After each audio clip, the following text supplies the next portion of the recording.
നമസ്കാരം. മലയാളി വാർത്തയിലേക്ക് സ്വാഗതം. മുഖ്യമന്ത്രി പിണറായി വിജയന് തിരിച്ചടി. ഇന്ന് ക്ലിഫ് ഹൗസിൽ നടത്താനിരുന്ന അത്താഴ വിരുന്നിൽ പങ്കെടുക്കേണ്ട എന്ന് തീരുമാനിച്ച് ഗവർണർ രാജേന്ദ്ര വിശ്വനാഥ് ആർലേക്കർ. ഇതാണ് മുഖ്യമന്ത്രിക്ക് തിരിച്ചടിയായി മാറിയിരിക്കുന്നത്. അദ്ദേഹം ക്ഷണിച്ച അത്താഴ വിരുന്നാണ് ഇപ്പോൾ ഗവർണർ നിരസിച്ചിരിക്കുന്നത്. വിരുന്ന് തെറ്റായ സന്ദേശം നൽകുമെന്ന വിലയിരുത്തൽ. ഇതിൻ്റെ അടിസ്ഥാനത്തിലാണ് രാജ്ഭവൻ ഇത്തരത്തിലൊരു നടപടി സ്വീകരിച്ചിരിക്കുന്നത്.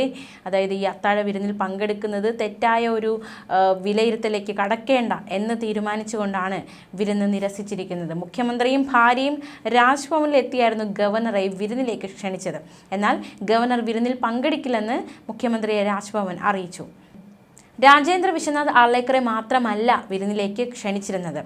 ഗോവ ഗവർണർ PS ശ്രീധരൻപിള്ളയെയും ബംഗാൾ ഗവർണർ CV ആനന്ദ ബോസിനെയും വിരുന്നിലേക്ക് ക്ഷണിച്ചിരുന്നു. ഇവരും വിരുന്നിൽ പങ്കെടുക്കില്ല. ആരോഗ്യ സംബന്ധമായ പ്രശ്നങ്ങൾ കാരണമാണ് ആനന്ദ ബോസ് ഇതിൽ പങ്കെടുക്കാതിരിക്കുന്നത്.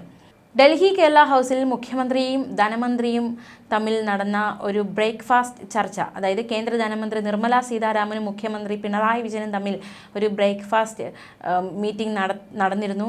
അത് വ്യാഖ്യാനിക്കപ്പെട്ടത് BJP CPM ഒത്തുതീർപ്പ് നീക്കത്തിൻ്റെ ഭാഗമാണ് എന്ന രീതിയിലായിരുന്നു. അത്തരത്തിൽ ആക്ഷേപമൊക്കെ ശക്തമായിരുന്നു. ഈ ഒരു സാഹചര്യത്തിൽ അത് വലിയ രീതിയിൽ തെറ്റിദ്ധരിക്കപ്പെടുകയും അത്തരത്തിൽ ചർച്ചകൾ കൊഴുക്കുകയും ഒക്കെ ചെയ്ത സാഹചര്യത്തിലാണ് ഇപ്പോൾ ഗവർണർ ഈ നിർണായക തീരുമാനം എടുത്തിരിക്കുന്നത്. അത്തരത്തിലൊരു വ്യാഖ്യാനങ്ങളിലേക്ക് പോകാതിരിക്കുക എന്ന ലക്ഷ്യത്തോടെയാണ് അദ്ദേഹം അത്താഴ വിരുന്ന് നിരസിച്ചിരിക്കുന്നത്. മുഖ്യമന്ത്രിയുടെ മകൾ വീണ വിജയൻ ഉൾപ്പെട്ട മാസപ്പടി കേസ് നിർണായക ഘട്ടത്തിൽ എത്തി നിൽക്കുകയാണ്. അതിനിടയിലാണ് അത്താഴ വിരുന്ന് വരുന്നത്. അത്താഴ വിരുന്നിൽ ഈ ഒരു സാഹചര്യത്തിൽ പങ്കെടുത്താൽ പുതിയ വ്യാഖ്യാനങ്ങൾ ഉണ്ടാകും എന്നതുകൊണ്ടാണ് ഗവർണർമാർ ഇതിൽ നിന്നും വിട്ടുനിൽക്കുന്നത്.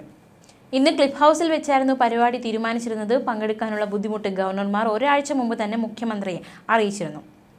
നേരത്തെ നിർമ്മല സീതാരാമനുമായി മുഖ്യമന്ത്രി നടത്തിയ കൂടിക്കാഴ്ച അല്ലെങ്കിൽ ബ്രേക്ക്ഫാസ്റ്റ് മീറ്റിംഗ് അത് വിവിധ കേസുകളിലെ ഒത്തുതീർപ്പിൻ്റെ ഭാഗമായിട്ടാണ് എന്നായിരുന്നു പ്രതിപക്ഷം ശക്തമായി ആരോപിച്ചത്. അതിനിടയിലാണ് BJP നിയമിച്ച ഗവർണർമാരെ മുഖ്യമന്ത്രി ഡിന്നറിനും കൂടി ക്ഷണിച്ചത്. കേരള ഗവർണർ രാജേന്ദ്ര വിശ്വനാഥ് ആർലേക്കറാണ് ആദ്യം തന്നെ മുഖ്യമന്ത്രിയോട് വിരുന്നിൽ പങ്കെടുക്കാൻ കഴിയില്ല എന്ന് അറിയിച്ചത്. പിന്നാലെയാണ് മറ്റുള്ളവരും അറിയിച്ചത്. എന്നാലും ഇത്തരത്തിലൊരു അത്താഴ വിരുന്ന് അത് ഈ ഗവർണർമാരെല്ലാം നിരസിച്ചിരിക്കുന്നു എന്നത് ഏറ്റവും ശ്രദ്ധേയം. മുഖ്യമന്ത്രിക്ക് കനത്ത തിരിച്ചടിയാണിത് ഏറ്റിരിക്കുന്നത്. തീർച്ചയായിട്ടും എന്ത് സാഹചര്യത്തിലാണ് അത്താഴ വിരുന്നിലേക്ക് എത്തിയത് എന്നത് അറിയില്ല. പക്ഷേ അത് നിരസിക്കുന്ന സാഹചര്യമാണ് ഗവർണറുടെ ഭാഗത്തു നിന്നും ഉണ്ടായത്. അതേസമയം മുൻ ഗവർണർ ആരിഫ് മുഹമ്മദ് ഖാനുമായി വലിയ രീതിയിലുള്ള പോരാട്ടമായിരുന്നു സർക്കാർ ഉണ്ടായിരുന്നത്. സർക്കാർ ഗവർണർ പോരാട്ടം എന്താണ് എന്ന് നമ്മൾ കണ്ട കുറച്ച് വർഷങ്ങളായിരുന്നു കഴിഞ്ഞ ചില വർഷങ്ങളിൽ. അതായത് ആരിഫ് മുഹമ്മദ് ഖാൻ ഗവർണറായിരുന്ന സമയത്ത് വലിയ രീതിയിലുള്ള പ്രശ്നങ്ങൾ പല രീതിയിലും ഉടക്കുന്നു സർക്കാരുമായി. പ്രത്യേകിച്ച് സർവകലാശാലകളുമായി ബന്ധപ്പെട്ടുള്ള വിഷയത്തിലൊക്കെ വലിയ രീതിയിലുള്ള ഒരു പോരാട്ടം തന്നെയായിരുന്നു ഇരുവർക്കുമിടയിൽ ഉണ്ടായിരുന്നത്. പക്ഷേ പുതിയ ഗവർണർ നിയമിതനായതോടെ അദ്ദേഹം സർക്കാരുമായി ഒത്തുചേർന്ന് പോകുക അല്ലെങ്കിൽ ഒന്നിച്ച് പ്രവർത്തിക്കാം എന്നൊരു തീരുമാനത്തിലായിരുന്നു അദ്ദേഹം എത്തിയത്. സർക്കാരുമായി നല്ല രീതിയിൽ തന്നെ മുന്നോട്ട് പോകണം എന്ന ഒരു നിലപാട് സ്വീകരിച്ചെത്തിയ വ്യക്തിയാണ് രാജേന്ദ്ര വിശ്വനാഥ് ആർലേക്കർ. മുഖ്യമന്ത്രി അദ്ദേഹത്തെ രാജ്ഭവനിലെത്തി സന്ദർശിക്കുന്നു. രാജ്ഭവനിലെത്തി നമുക്ക് ഒന്നിച്ച് നടക്കാം എന്ന രീതിയിലുള്ള തരത്തിലുള്ള ഒരു സംഭാഷണത്തിലൊക്കെ ഏർപ്പെടുന്നു. ഇതെല്ലാം നമ്മൾ കണ്ടതാണ്, രാഷ്ട്രീയ കേരളം കണ്ടതാണ്. പക്ഷേ എവിടെ എതിർക്കേണ്ടടുത്ത് എതിർത്തും വിമർശിക്കേണ്ടടുത്ത് വിമർശിച്ചും ഒക്കെ തന്നെയാണ് രാജേന്ദ്ര വിശ്വനാഥ് ആർലേക്കർ മുന്നോട്ട് പോകുന്നതെന്നാണ് അദ്ദേഹത്തിൻ്റെ പിന്നീടുള്ള ചില നയങ്ങൾ കണ്ടപ്പോൾ നമുക്ക് മനസ്സിലാക്കാൻ സാധിച്ചത്. പൂർണ്ണമായി സർക്കാരിനോട് പോരാടുക എന്നൊരു രീതിയിലല്ല, മറിച്ച് എതിർക്കേണ്ടത് എതിർക്കുക, പോരാടേണ്ടടുത്ത് പോരാടുക, നോ പറയേണ്ടടുത്ത് നോ പറയുക, ആ ഒരു നിലപാടാണ് രാജേന്ദ്ര വിശ്വനാഥ് ആർലേക്കർ സ്വീകരിച്ചിരിക്കുന്നത്. എന്തായാലും ഇപ്പോൾ ഈ ഒരു അത്താഴ വിരുന്ന്, മുഖ്യമന്ത്രി ക്ഷണിച്ച അത്താഴ വിരുന്ന് എന്തുകൊണ്ട് നിരസിച്ചു എന്നത് ഈ ഒരു മാസപ്പടി കേസുമായി ബന്ധപ്പെട്ടുള്ള സാഹചര്യങ്ങൾ ഒത്തു നിൽക്കുന്നു, അല്ലെങ്കിൽ ആ ഒരു കേസ് ഒരു നിർണായക ഘട്ടത്തിൽ എത്തി നിൽക്കുന്നത് കൊണ്ടാണ് ഇത്തരത്തിൽ ആ വിരുന്ന് നിരസിക്കാൻ ഇടയായത്.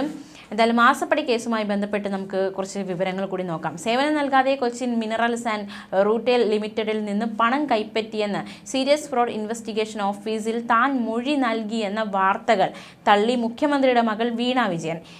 അതായത് CMRLന് സേവനം നൽകാതെ തന്നെ പണം കൈപ്പറ്റി എന്ന തരത്തിൽ താൻ മൊഴി നൽകിയെന്ന വിവരങ്ങളൊക്കെ കഴിഞ്ഞ ദിവസങ്ങളിൽ പ്രചരിച്ചിരുന്നു. പക്ഷേ അത് തെറ്റാണ് എന്ന വാദവുമായിട്ടാണ് വീണ വിജയൻ കഴിഞ്ഞ ദിവസം രംഗത്ത് വന്നത്. താൻ SFIOക്ക് ഇത്തരത്തിലൊരു മൊഴി നൽകിയിട്ടില്ല, വാസ്തവവിരുദ്ധമായ കാര്യങ്ങൾ വ്യാപകമായി പ്രചരിക്കുകയാണ്. ഈ അന്വേഷണവുമായി ബന്ധപ്പെട്ട് മൊഴി നൽകിയെന്നത് വസ്തുതയാണ്, പക്ഷേ പ്രചരിക്കുന്നത് സത്യമല്ല.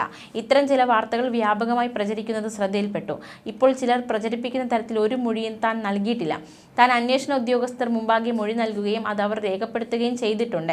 പക്ഷേ താനോ എക്സാലോജിക് സൊല്യൂഷൻസോ സേവനങ്ങൾ നൽകാതെ CMRL നിന്ന് എന്തെങ്കിലും പണം കൈപ്പറ്റി എന്ന തരത്തിലുള്ള ഏതെങ്കിലും മൊഴി എവിടെയും നൽകിയിട്ടില്ല. വാസ്തവവിരുദ്ധമാണ് ഇത്തരം പ്രചാരണങ്ങളെന്ന് ഒരിക്കൽ കൂടി വ്യക്തമാക്കുന്നുവെന്നാണ് വീണ വിജയൻ പ്രതികരിച്ചത്. വീണയുടെ പേരിൽ ഇല്ലാത്ത വാർത്തയാണ് പ്രചരിക്കുന്നതെന്ന് മന്ത്രി മുഹമ്മദ് റിയാസും പ്രതികരിച്ചു. ഏതെങ്കിലും ഒരു പാർട്ടിയുടെ ഓഫീസിൽ തയ്യാറാക്കുന്ന ഇത്തരം വാർത്തകൾ സത്യമല്ല, കേസ് കോടതിയിൽ നടക്കുന്നുണ്ട് എന്നായിരുന്നു മന്ത്രി മുഹമ്മദ് റിയാസിന്റെ പ്രതികരണം. CMRL എക്സാലോജിക് കേസിൽ സീരിയസ് ഫ്രോഡ് ഇൻവെസ്റ്റിഗേഷൻ ഓഫീസ് കുറ്റപത്രത്തിൽ വീണ വിജയന്റെ വായ്പ തിരിച്ചടയ്ക്കാനായി CMRLന്റെ ഫണ്ട് ഉപയോഗിച്ചുവെന്നാണ് ആരോപിച്ചിരിക്കുന്നത്. എറണാകുളം സെഷൻസ് കോടതിയിൽ സമർപ്പിച്ച കുറ്റപത്രത്തിലാണ് ഇത് സംബന്ധിച്ച വിവരങ്ങളുള്ളത്. CMRLന്റെ സഹോദര സ്ഥാപനമായ എംപവർ ഇന്ത്യയാണ് വീണ വിജയന് 50 ലക്ഷം രൂപ വായ്പ അനുവദിച്ചിരുന്നത്. 2 ഘട്ടങ്ങളായിട്ടാണ് വായ്പ അനുവദിച്ചിരുന്നത്. ഈ വായ്പ തിരിച്ചടയ്ക്കാനായാണ് CMRLന്റെ ഫണ്ട് വീണ വിജയൻ ഉപയോഗിച്ചതെന്നാണ് കുറ്റപത്രത്തിൽ പറയുന്നത്. എംപവറിലെ വായ്പ CMRLന് വലിയ ബാധ്യതയായി മാറിയെന്നും അത് സാമ്പത്തിക നഷ്ടം ഉണ്ടാക്കിയെന്നും കുറ്റപത്രത്തിൽ വ്യക്തമാക്കിയിട്ടുണ്ട്. എന്തായാലും ഈ ഒരു വിഷയത്തിൽ മാത്യു കുഴൽനാടൻ MLAയും പ്രതികരണവുമായി രംഗത്ത് വന്നിരുന്നു. മുഖ്യമന്ത്രിയുടെ മകൾ വീണ വിജയന് കിട്ടിയത് അഴിമതി പണമാണെന്നും CPM മറുപടി പറയണമെന്നുമായിരുന്നു മാത്യു കുഴൽനാടൻ പറഞ്ഞത്. CMRLന്റെ സഹോദര സ്ഥാപനമായ എംപവർ ക്യാപിറ്റൽ ഇൻവെസ്റ്റ്മെന്റ് എന്ന സ്ഥാപനത്തിൽ നിന്നും വായ്പയായി കിട്ടിയ തുക തിരിച്ചടച്ചുവെന്ന് വ്യാജമായ രേഖയുണ്ടാക്കി അത് വീണ സ്വന്തമാക്കിയെന്ന് SFIO കുറ്റപത്രത്തിലൂടെ വ്യക്തമായി എന്നതടക്കമുള്ളൊരു പ്രതികരണമൊക്കെ ഈ വാർത്ത വന്നതോടെ മാത്യു കുഴൽനാടനൊക്കെ പ്രതികരിച്ചിരുന്നു. എന്തായാലും ആ ഒരു വാർത്ത വ്യാജ വാർത്തയാണ്. അതായത് താൻ അത് സമ്മതിച്ചു എന്ന് പറഞ്ഞത് വ്യാജ വാർത്തയാണെന്ന് മുഖ്യമന്ത്രിയുടെ മകൾ വീണ വിജയൻ കഴിഞ്ഞ ദിവസം പ്രതികരിച്ചിരുന്നു. തീർച്ചയായിട്ടും വരും മണിക്കൂറുകളിലും വരും ദിവസങ്ങളുമൊക്കെ ഈ ഒരു സംഭവവുമായി ബന്ധപ്പെട്ടുള്ള തുടർ നടപടികൾ എന്തൊക്കെയാണെന്ന വിഷയത്തിൽ ഒരു വ്യക്തത വരും.